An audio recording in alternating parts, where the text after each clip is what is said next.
Hello and welcome back to the Sub Club here on the Sports Money Network. We've got a lot to look forward to coming up here. European club soccer finally back in session. International break is over. So we're going to be doing a lot more of these videos. I also got a treat for you tomorrow. I'll talk about it at the end of the video, so stick around for a little while here. We've got a 6-game slate tomorrow in the EPL. And we're going to be live here for it, along with a bunch of other action. I want to talk about one particular game. As of now, this is the game I have the most invested in here. And it's in Bournemouth. The Cherries are hosting the Tractor Boys of Ipswich Town. And I think this is going to be one to watch, from a fan's perspective, to be sure. Let's start with just a quick overview here, the table, because it's getting interesting. As I said, this is match week 30. So we're entering the final quarter of the year. And I don't want to say the title race is done, but it's pretty close to done. Liverpool 9 points ahead with a game in hand. It would kind of take a miracle, I think, at this point for Arsenal to catch them. And, Arsenal, Nottingham Forest, pretty tight at 2 and 3. Otherwise, everything between 4 and 10 are pretty darn tight. Chelsea sitting in 49 points in 4th place. Bournemouth, who we'll talk about in a minute, 44 points, down in 10th place. Just 5 points separating these teams with 8 or 9 games to go, depending on which team you are and if you've played this week. So European spots are up for grabs. At the bottom of the table, the relegation's pretty much settled. The 3 newly promoted teams are likely going to go back down. We've got Ipswich Town and Leicester City, both with 12 points behind the Wolves. And we're going to talk about Ipswich Town here and their trip to Bournemouth. So Bournemouth coming in as big favorites. And I'm not going to beat around the bush. I think they are right to be big favorites here. Minus 270 on the 3-way.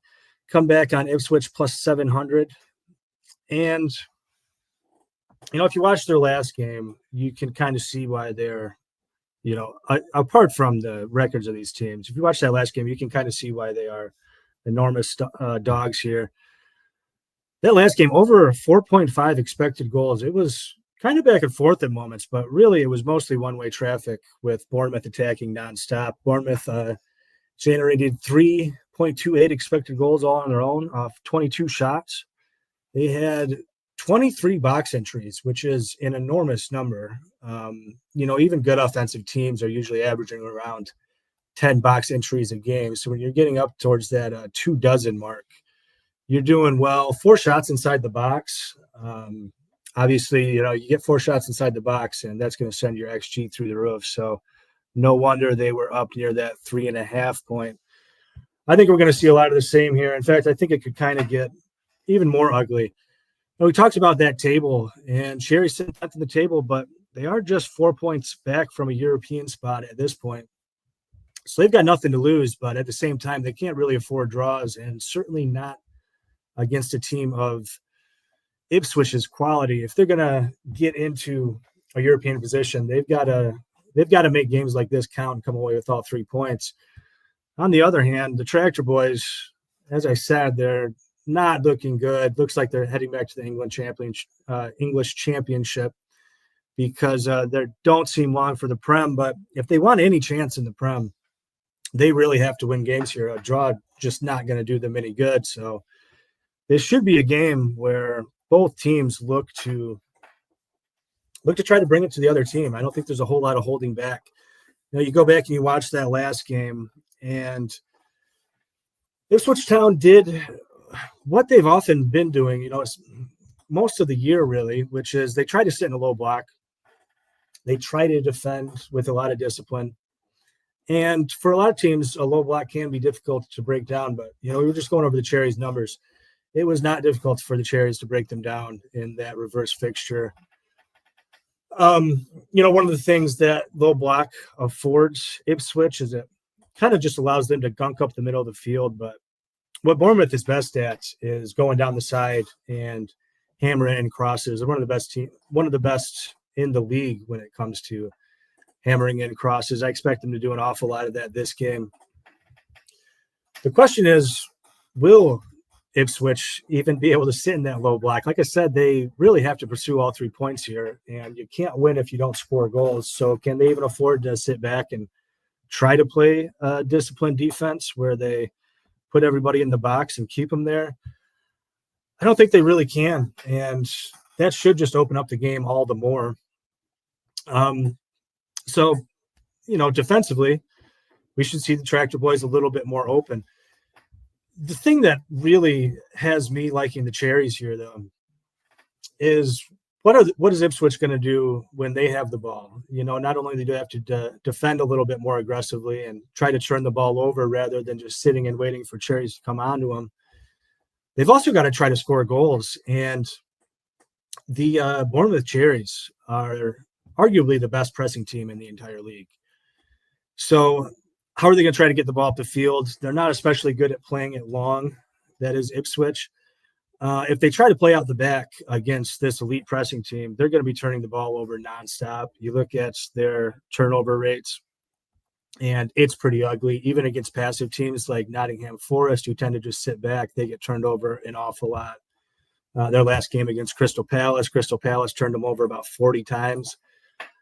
I hate to see what Bournemouth might be capable of here. I think they're going to be turning over Ipswich an awful lot in a lot of dangerous areas as Ipswich tries to get over quick on them.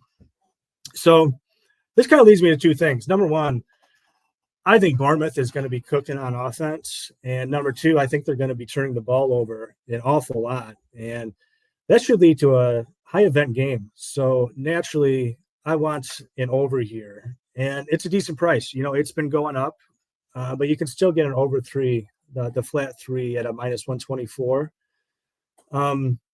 As it tends to go up, maybe you can just play it live. But the other bet that I like is Bournemouth minus 1.5, which you can still find at plus money on FanDuel. I know there was some even money on Rivers. There is some minus 105s and minus 110 starting to show up on a lot of books. I don't mind that. I think it's fine. I really think that Bournemouth is due for a 3-goal game here. And so they should get to 3 all on their own. Wouldn't be shocked for 4. On the other hand, Bournemouth does have their slip-ups. As I said, they press hard, so they sometimes leave themselves exposed. Haven't kept a clean sheet in 7. Wouldn't shock me if Ipswich Town is able to get a goal on their own. But at 3, I think we're getting a good price on a game that I have projected for at least 4. So that'll do it for this game. As I said, this one I look forward to, but tomorrow's really the day to watch in the English Premier League. Today featured some kind of low event games, but tomorrow's got a bunch of these games that are going to feature a lot of goals. And we'll be watching them right here on the Sports Money Network. We're going to have a few of us together for a live stream. Should be kicking off at about 2:15 Eastern time, 10:15 Pacific time for those of us in the States. That'll give us time to watch all half a dozen of these English Premier League games. And to go along with that, we've got Coppa Italia going off. We've got a Milan derby alongside some German Cup action. There's some French Cup action out there. So it'll be a fun slate for a midweek day of soccer. Very much looking forward to it. Hope to see everybody tomorrow afternoon.